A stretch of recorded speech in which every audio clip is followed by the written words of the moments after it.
At exactly 3:12 p.m., the lace I carried in my hand luggage would rip a wedding in half. It wouldn't be a tantrum or a scene.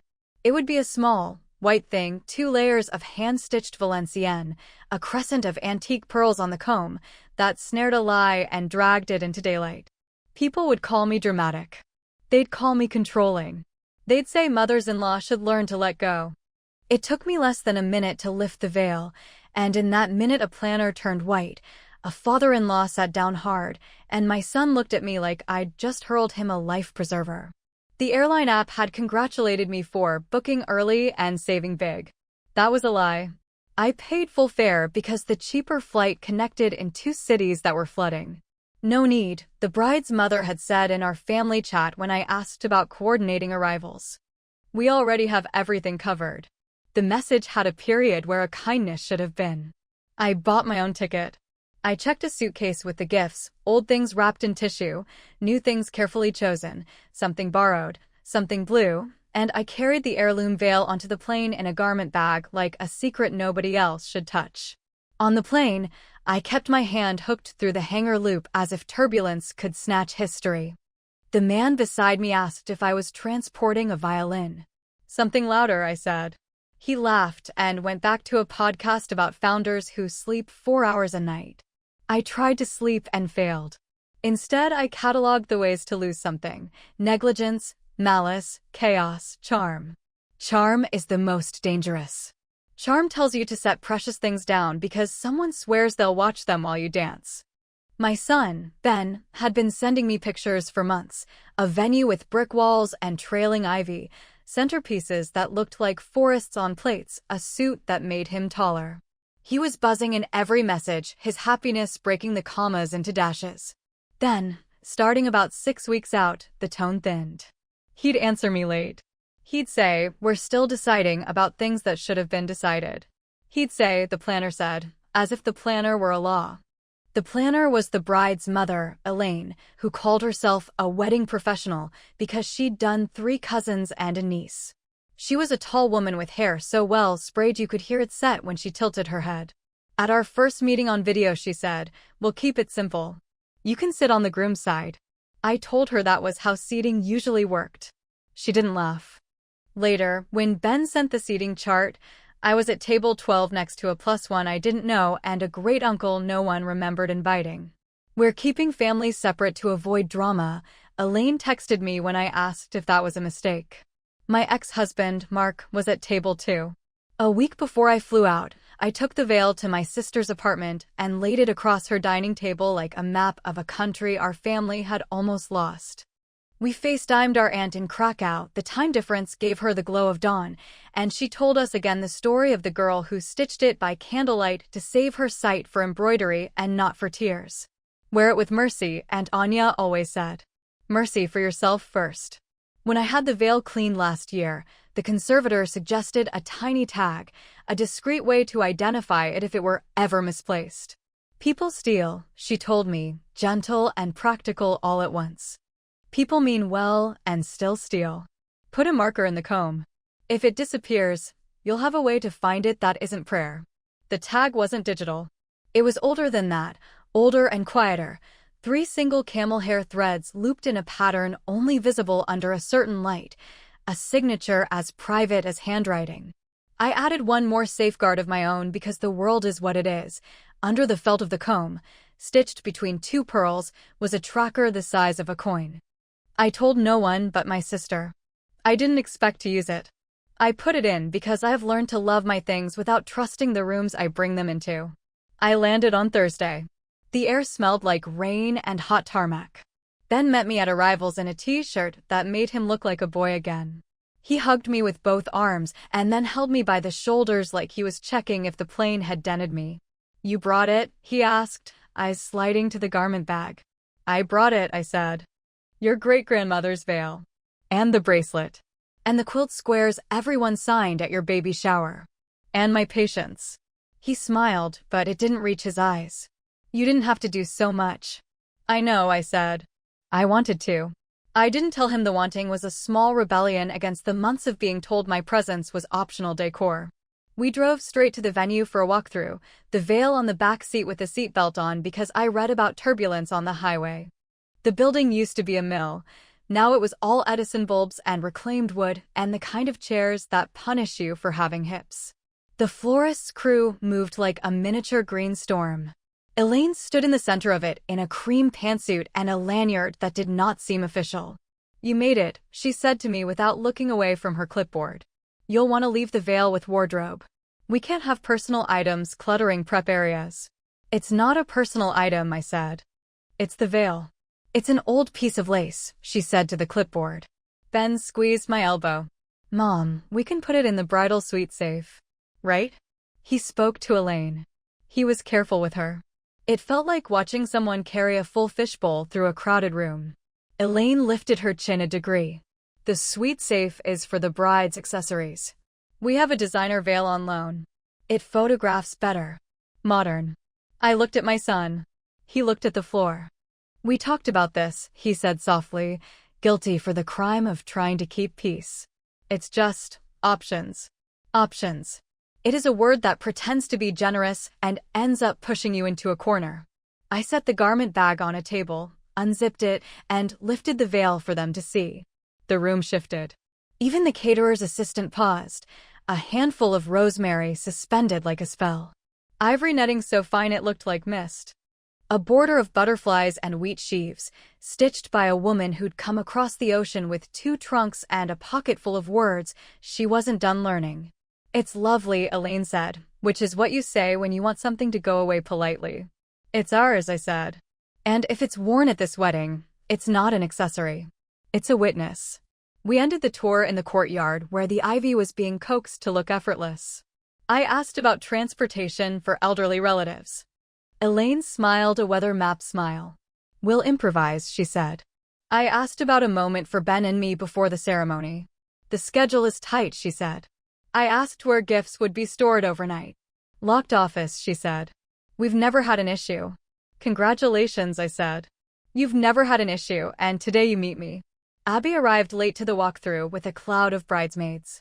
She was beautiful and flushed, strands of hair springing free of a trial updo. She hugged me, and for a moment she was the girl who'd helped me make pierogi at Christmas, flour on her nose, asking if she was pinching them wrong. "You made it," she said into my shoulder. "I'm so glad." "I have the veil," I said. She pulled back so fast someone bumped into her. "Mom already has the veil," she said, and even though her tone was light, she wrapped the word mom around the sentence like a ribbon. "2 veils," Elaine chimed. "We'll decide day of." Ben looked between us. "We can decide together," he offered, as if together might not be a word that could be divided. I didn't argue. I put the veil back in its bag and kept it with me through the rehearsal dinner where I was placed between a cousin from out of town who kept calling me ma'am and a centerpiece that smelled like damp pennies. Mark gave a toast about teamwork that made people nod. Elaine gave a toast about mothers that made people glance at me. Abby didn't drink much and looked tired. Ben squeezed her knee under the table and she flinched. Later, in the hotel, I hung the garment bag inside the closet and double-checked the tracker on my phone, guilty for the comfort I felt when the little dot pulsed exactly where I was. I FaceTimed my sister and showed her the dot. "You're not wrong," she said. "You're prepared." At dawn, I woke to the sound of my phone thrumming on the nightstand. A message from Ben. "Can you bring the veil to the suite early? Elaine wants to photograph details before the chaos."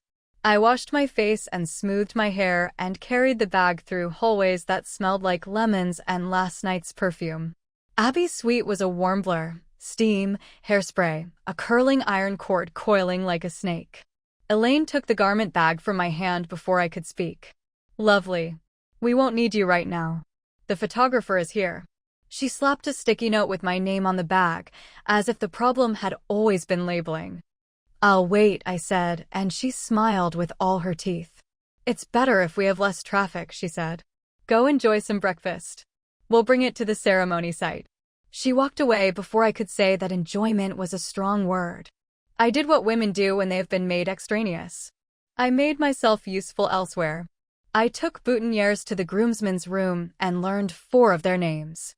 I sewed a loose button with a minibar sewing kit while a boy in suspenders told me he wanted to be a paleontologist.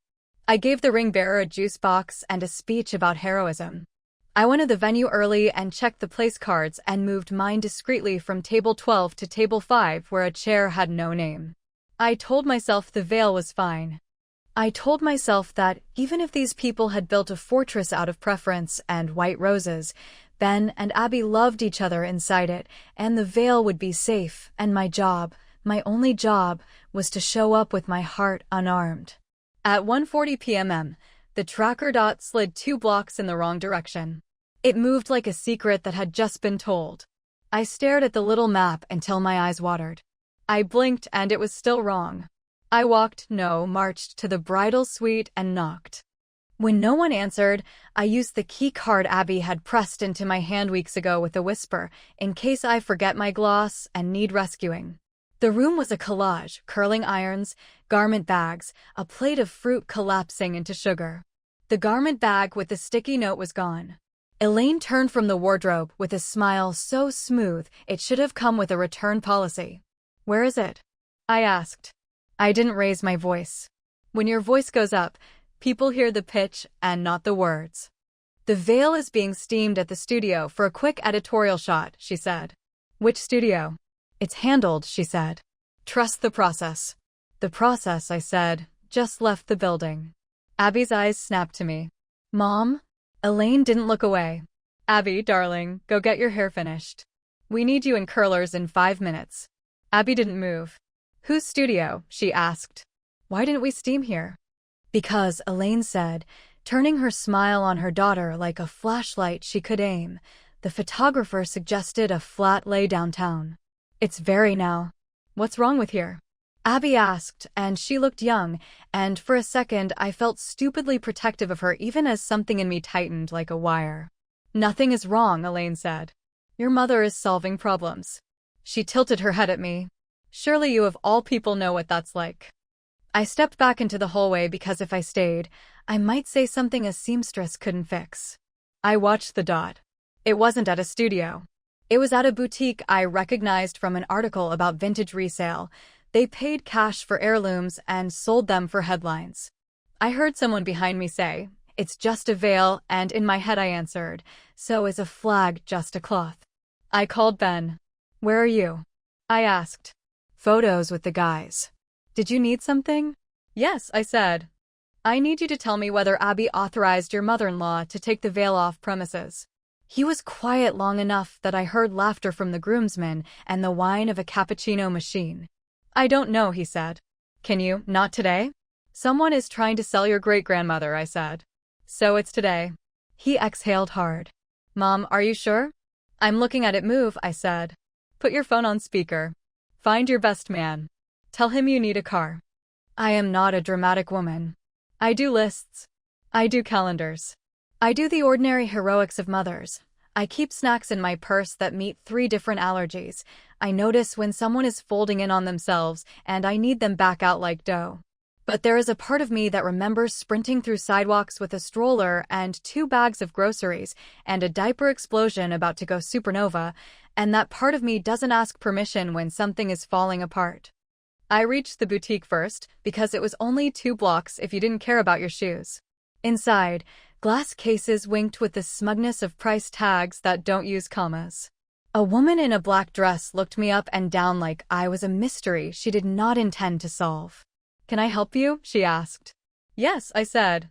"You cannot buy a veil that doesn't belong to the person selling it." "We verify provenance," she said smoothly. "Everything is above board." "Excellent," I said. "Then you won't mind verifying it for me." I told her the pattern of the camel hair threads, the exact number of pearls on the comb, the minuscule brown freckle in the netting left by my grandmother's needle. She started to shake her head in a professional rhythm and then slowed as the details kept coming. "Our intake team," she began, "is in the back room with my property," I said. "Call them." 2 doors opened at once, the one to the back and the one behind me. Ben came in with his best man and his shoulders set, and the clerk emerged with a box as reverent as a reliquary. The veil lay inside like a sleeping thing. Next to it was a form filled out in someone else's handwriting, my name misspelled under seller. Who brought it? I asked. The clerk hesitated. We can't release client information. Ben smiled, the exact smile I'd seen on him when a playground bully told him rules were rules. It was a deceptively gentle smile. We're about to release the police, he said, and for the first time that day I believed he could be married and still be my son. It is amazing how fast the world can arrange itself when you are very clear about what you will not stand for. The manager arrived. The flat lay never existed. An assistant had messaged about a last-minute editorial opportunity. The assistant had a number that matched Elaine's business line if you Googled it long enough. I lifted the veil from the box and slid the comb into my hair because suddenly my hands needed to put it where it belonged. It washed the room in a softer light. Ben looked at me as if he were seeing the women he came from all at once. Mom, he said, voice scraped raw, what do? We go back, I said. And we let them tell on themselves. At 2:07 p.m., I learned what a professional looks like when cornered, lacquered calm over frantic math. How much could be denied? How fast a lie could be rescued as a misunderstanding? How many people in a room could be cast as hysterical so one person could keep her hands clean? The boutique manager's card burned in my pocket as we re-entered the suite. The photographer, poor creature, had climbed onto a chair to shoot a flat lay of perfume and invitations, and now hovered there like a stork deciding whether to land. Bridesmaids made themselves busy with imaginary lint. Under the vanity lights, the veil in my hair turned the air a softer color. I left it there deliberately. I wanted its history to look back at anyone who tried to pretend it wasn't in the room. Elaine planted herself by the wardrobe like a sentry who'd forgotten which side she was on. We are not turning my daughter's wedding into a police procedural, she said, voice cordial as a hotel mint and hard as the wrapper around it. We're turning it back into a wedding, I said. You can help or you can get out of the doorway. She tried first for the higher ground. You ambushed a reputable business with threats, she said. You embarrassed us. Ben stepped between us. His tie was undone, his jaw set. No, he said. Mom retrieved what belongs to our family. Full stop. His voice shook a little and then steadied, as if it had found a railing. Abby looked at her mother, then at me, and I saw it, the tiny shift of allegiance that doesn't leave a bruise but changes a map. I asked to wear the heirloom, she said. I wanted it. I still do. Elaine's smile didn't crack. It retreated an inch and revealed the metal underneath. And if it tore, she asked tightly. If, in 30 seconds of clumsy sentiment, you ruined 100 years? Then it would have torn for me, Abby said. And we would have sewn it like our lives depend on fixing things instead of replacing them. The room exhaled. You could feel it. A bridesmaid sat down suddenly, as if a spell had released her knees. Officers on his way, the best man announced from the doorway, phone to his chest, too loud, pretending this wasn't personal. Said he'd keep it quick. Elaine's eyes flicked. You called the police? She asked me, incredulous. I filed a report, I said. For the record. For the record, she repeated, as if the phrase itself were an offense. Do you know what records do in the wrong hands? They metastasize. They become gossip. They become consequence. I thought of the consignment form with my misspelled name. Sometimes consequence is the only thing that keeps people from treating other people's lives like boutiques, I said. The officer arrived at 2:33, all starch and patience. He listened, wrote, asked me to identify the veil. I used the comb like a lantern, 3 camel hair threads, the pearl count, the freckle. He nodded, and when he asked Elaine if she had authorized removal for sale, she said, with a precision that would play well in any courtroom, I authorized transport to a studio for styling. If a third party misunderstood that instruction, I can't be held responsible for their incompetence. Name of the assistant, the officer asked. Elaine blinked, a slow recalculation. My assistant's out sick, she said. I delegated to the venue coordinator. The coordinator, a man whose smile had been stapled on since morning, raised his hand from the hall. Nope, he said brightly. I told you I don't touch family property. I said it twice. In email. Email. There it was. The room tilted toward receipts. Do you have those emails? The officer asked. I do, the coordinator said, already scrolling. He read aloud, bless him. Quote, if you want to offload the lace early, my guy can give cash and throw in a designer rental as a swap. No paper trail. It'll look better in photos anyway. End quote. He looked up, guilty for being the messenger. Sorry. The officer's pen paused. Ben's mouth opened and closed. Abby went pale and then pink, and her shoulders squared as if she'd been waiting for a reason to stand up straight. Elaine lifted her chin. That was hypothetical, she said, slow and careful. Hypothetically, I said, you sent the veil to a store that hypothetically buys heirlooms for cash. Silence. The kind that sticks. The officer kept it mercifully procedural. Statements, warnings about civil court, assurance that the report would note intent and attempted transfer. No cuffs. No audience beyond the people already there, who would become their own press corps by dessert. He left with a cardstock business card and a polite promise that felt like a gavel set down rather than slammed. After he stepped out, the room sagged. The photographer climbed off his chair. A bridesmaid in mauve hiccuped. Someone's bobby pin pinged on the floor like a dropped coin. Abby came to me, hands shaking only a little. May I, she began, touching the veil where it fell over my shoulder. On one condition, I said. You walk alone. Elaine's laugh was small and shocked. Absolutely not. Tradition. Tradition, I said, is a witness, not a leash.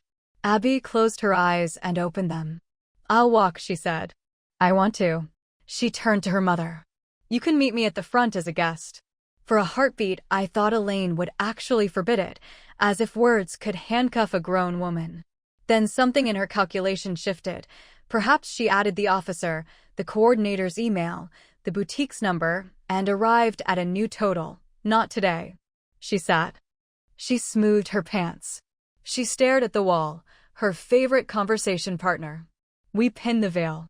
I taught Abby how to tilt her head so the comb would anchor to bone. It's stubborn, I said. Let it be. It belongs to women who survived their own families. At 3:12, the doors opened and Abby, unaccompanied, entered a room that made a sound I'd never heard, something between awe and relief. Ben's face broke. The music swelled. The veil lifted in the air conditioning like a sail. They spoke their vows the way you speak your name when you've just remembered it. The recessional was a small storm of petals. As applause crashed around them, I looked at Elaine. She didn't clap. She folded her hands tight enough to whiten the knuckles and watched what she'd failed to script. The ceremony ended without further catastrophe, which in my experience is the definition of success. We had a wedding. Now we had to live with the ledger. 3 hours later, a different kind of theater began, the reception, where lighting forgives and music persuades and speeches attempt to retrofit the day with meaning. If the ceremony is an oath, the reception is a series of negotiations in backlit glass. The seating chart had been adjusted due to unforeseen circumstances, which is how venues apologize without apologizing. My place card, very accidentally, had migrated to table 5. Table 12 no longer existed. People noticed. People always notice seating. It tells a truth flowers can't cover. Elaine arrived late to the ballroom and earlier to the rumor mill. She'd lost the lanyard. Someone must have taken it from her neck, or she'd removed it in a moment of self-preservation. Power sits differently on you after a report number gets assigned. She went to her husband first, whispering urgently. He shook his head. He had the calm of a man who promises himself he will discuss this at home and never does. I made a small choice. I did not flinch from existing. I danced with Ben during the mother sunset and did not cry.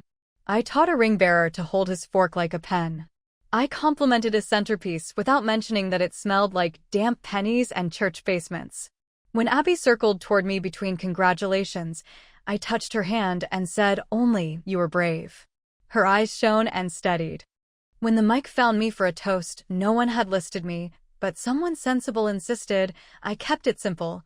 Gifts you can't unwrap, whether you own, courage to let it rain. Laughter in the right places. A sigh or two.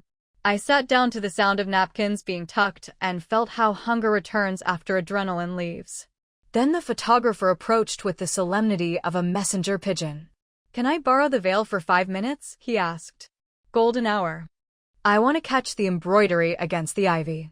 He glanced at Elaine and then away fast, the way you look at a hot stove to confirm it's still hot. Abby looked at me. Will you come? Yes, I said. I'll carry it when we walk back. I said it like a spell against vanishing. The courtyard was honeyed, the kind of light that flatters truth. The photographer worked fast, like a man paying a debt. Comb a touch higher, he murmured. Chin down, eyes to Ben. He caught the lace as it breathed. He clicked and clicked, then paused, thoughtful. One more, he said, and lifted the veil's edge so the comb flashed. The camel hair threads glimmered under the lens. What is that? He asked softly, as if he already knew. A signature, I said. So the story can't be rewritten. He lowered the camera. I owe you a confession, he said. The boutique wasn't my idea, but I didn't stop it. Elaine said it would make me look connected. She said editors love designer names. I told myself it was none of my business where the heirloom went for an hour. He swallowed. I'm sorry. Abby's breath caught.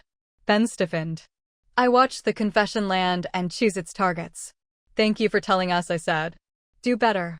He nodded, and the humility looked good on him in a way the expensive lens didn't. When we turned to go back in, Abby held me back with a fingertip. Can I ask you something unless the answer hurts too much? You can always ask, I said. Why did you add a tracker? Most people wouldn't think of that. She said it without accusation.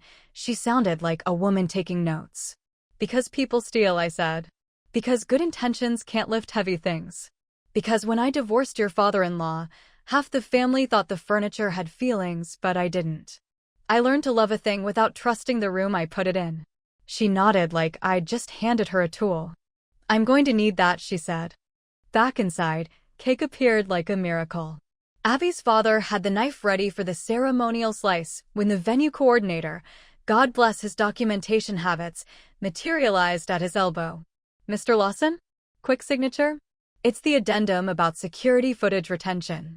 Mother of the bride already signed the first draft, he said pleasantly, then to me, would you like a copy? Given, earlier. Footage? I asked. He waggled the paper. Hallway cameras.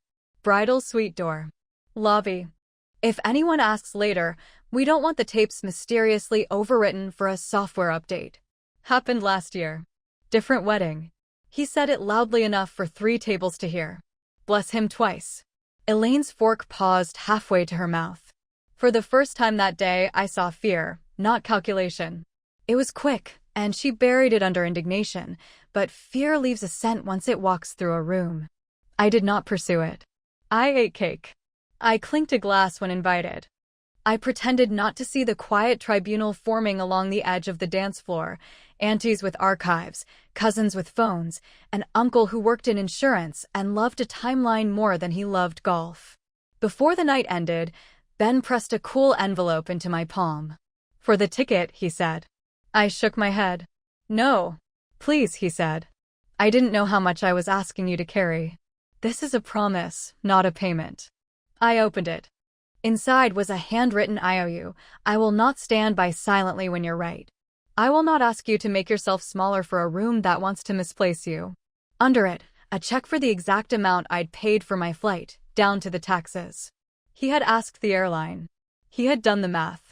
I accept, I said, and slipped the check back into the envelope with the IOU on top. The paper felt like a new kind of heirloom. In the bright, unflattering light of the next morning, the first messages began. From an unknown number, we should resolve this privately. The boutique manager is willing to say it was a misunderstanding if we retract the police report. From the officer, case number 117924 is logged. If any party attempts to tamper with venue footage or intimidate witnesses, contact me directly. From Abby, can you come by? Mom is here. Dad too. I don't want to do this alone. I went. Of course I did. I have learned the difference between being invited to fix and being used as cover. This was the former. They were in Abby and Ben's kitchen, which still smelled like flowers and champagne and the hot electronics of too many chargers in one outlet. Elaine stood by the sink as if proximity to running water made a person clean. Her husband, Richard, occupied a bar stool with the careful posture of a man who thinks neutrality is noble. Ben made coffee with the reverence of a ritual. Abby looked like she had decided to be older by noon and was ahead of schedule. "We need to discuss the report," Elaine said, "before anyone Saturday. This will stain. Employers Google. Neighbors talk. Then we should be grateful the truth is specific," Abby said evenly. "The report names attempted sale of property that wasn't yours." Elaine inhaled like a diver. "I will not be cast as a thief in my own community." "You tried to sell something that wasn't yours," Ben said. "The word you're looking for is in the dictionary." Richard raised his hands, palms out. "Everyone is heated. Let's remember we're family." "Family is why we keep records," I said. "Not to weaponize. To remember." Elaine pivoted to me, relief in finding the shape of a familiar opponent. "You wanted a fight," she said. "You arrived with your own ticket, your own gifts, your own fixer tools, tracker and threats, and a comb with a secret code as if you expected betrayal. That speaks volumes." "It does," I said. "It speaks of experience." She laughed, brittle. "You think this makes you the hero?" I shook my head. "No. It makes me the mother." I looked at Abby. "What do you want?" Abby sat down. Her hands didn't tremble. "I want accountability," she said. "I want you not to run my marriage like a project plan. I want you to apologize without schedule-proofing the apology." Richard shifted. "Elaine, maybe?" "Fine," Elaine said. "I'm sorry you were upset." Abby blinked slowly, then looked at me. "Try again," I said softly. "Remove the word were and anything that suggests our feelings are historic rather than present." Elaine stared, then exhaled. "I'm sorry I tried to sell the veil," she said. Each word sounded like a pebble dropped into a jar. "I thought I knew better. I told myself it was for your sake. It wasn't. It was for my pride. I'm sorry." We let the silence after that stand long enough to be real. Abby nodded. "Thank you," she said. "Here's what happens next. You will send the boutique a message retracting any claim to ownership. You will email the venue coordinator authorizing, in writing, preservation of all footage. You will not contact the photographer except through us. And you will take a break from managing other people's lives for a while." Elaine's mouth opened. Closed. Opened again. "How long is a while?" "Long enough that you miss us," Ben said gently, and the gentleness did what anger hadn't. It got through. Elaine's shoulders slumped. She nodded once. The doorbell chimed. The florist, returning rentals, stood with an armful of vases and a look of someone who had walked into the middle of a movie at the exact wrong moment. We took the vases. We accepted extra peonies. Life, like reception leftovers, is generous in the oddest ways. When Elaine and Richard left, Abby leaned on the counter and laughed once, a short bark that surprised her. "I didn't know I could do that," she said. "You didn't do it alone," Ben said. She shook her head. "But I did it." She looked at me. "Thank you for asking me what I wanted. People keep forgetting to." "Then remember," I said, "so you can remind them." By afternoon, the coordinator had emailed the footage to a cloud folder and CC'd the officer. The boutique sent a neatly lawyered apology that apologized for the inconvenience to all parties and promised enhanced intake protocols. The photographer delivered a sneak peek gallery. The first image was Abby under the ivy with the veil, like a weather system around her. The second was the comb flashing. The third, how he'd caught it, I don't know, was a candid of Elaine in profile, watching her daughter walk alone, her face a study in a woman meeting herself and not liking the handshake. We kept those images. We did not post them. Not everything needs an audience to be true. 2 weeks later, after the last thank you card had been stamped and the last rented chair had been counted, Abby and Ben invited both families for dinner. Not a détente. A beginning with witnesses. I brought the quilt book and the bracelet records and a tin of pierogi. Elaine brought a fruit tart and a look that fit her face less tightly than before. Richard brought wine and an apology rehearsed on the drive over. My sister joined on video from her kitchen, flour on her cheekbone, like always. Before we ate, Ben cleared his throat. "We have something to share," he said, and the room rearranged itself to listen. "We wrote a small prenup." He held up a paper. Elaine flinched and then, to her credit, stilled. "It's not about money. It's about objects and boundaries and stories. He read, heirlooms will be documented and their stewards respected. No family property moves without the owner's explicit consent. Gifting is not bargaining. Traditions are invitations, not mandates. Any plan can be paused if someone we love says, "This feels wrong." He looked up. "We're asking everyone to sign it as witnesses." Elaine's mouth quirked. "You made a contract for feelings." Abby smiled. "We made a map for when feelings take the wheel." We signed. The pen scratched like sewing. After dinner, Elaine stayed to help wash dishes. She dried a plate, turned it in her hands, and said, without looking at me, "You were right about the reflection." "I was unkind," I said. "But I wasn't wrong." She nodded. I told myself I was protecting Abby from blame. The truth is I couldn't stand the idea of her being framed by something I didn't choose. Control makes a person feel tall. She set the plate down carefully. I've felt very small for a long time. There it was. The confession that makes a new seem possible. "I can teach you the comb trick," I said. "How to anchor a thing without pinning it too tight." She smiled, rueful. I could use the lesson. We practiced on a napkin. It was ridiculous and perfect. We stood shoulder to shoulder at the sink, two women who had spent months mistaking each other for obstacles and now, perhaps, might pass each other a towel without a fight. Later that night, I took the veil from my sister's safe and brought it home. I laid it across my bedspread and opened the window so the room could breathe it in. I thought of the women whose hands had made and mended it. I thought of Abby walking alone. I thought of Ben handing me a promise in an envelope. I threaded a new line into the ledger I keep in the back of my mind, the one where I tally what we're owed and what we give. Keep asking before assuming. Keep threads you can only see in the right light. Keep being the grown-up who shows up with a flashlight when someone says, "I think something's wrong." Leave the idea that loud is the same as strong. Leave the seating chart as destiny. Leave rooms that make you invisible on purpose. At the next family gathering, Abby wore the bracelet. Elaine poured me coffee without commentary. Richard told a story that made Ben roll his eyes and smile anyway. The veil stayed home, asleep in tissue, its work done for now. When people ask later why I brought a tracker to a wedding veil, I will tell them this. Because I have learned that love is not a locked door. It is a set of receipts. Not petty, not punitive, protective.